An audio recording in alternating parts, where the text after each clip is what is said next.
I knew that the government had significant evidence that Bonds had used banned drugs over a period of years. We reported that in the Chronicle and in our book, Game of Shadows.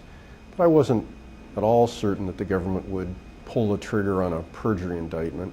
Perjury is a legal issue, it's complicated, and the underlying facts are clear, but how they're interpreted by a jury is up in the air, and I wasn't so sure they were going to go for it. One of the interesting things in the indictment was the government said that it has obtained positive drug tests for Bonds.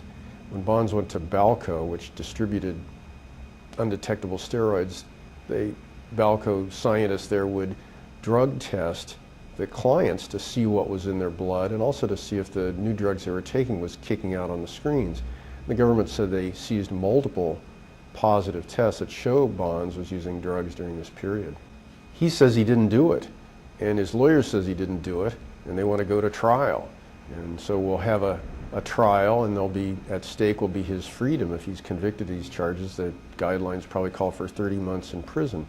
Another outcome would be an attempt to settle the case. Giants fans, by and large, love Bonds. He's the only thing that's really made the team special year in and year out for 15 years, and it disappoints them and hurts their feelings to find out about his use of banned drugs. Their attitude has changed. At first they accused us at the Chronicle of making the stories up, of lying. Then it became that they acknowledged that he used drugs but just didn't care. It's got to be dispiriting to look at this great athlete in the legal predicament he's in, and I have sympathy because I've been a baseball fan before myself. This can't help his chances for the Hall of Fame. Just can't, and it also obviously seems to be the last act of his playing career. As a free agent outfielder, I think he's going to have a real hard time finding a job, and how are you going to play ball anyway? That being a defendant in a federal case is time-consuming and distracting to the nth degree. I think he's not going to play ball anymore.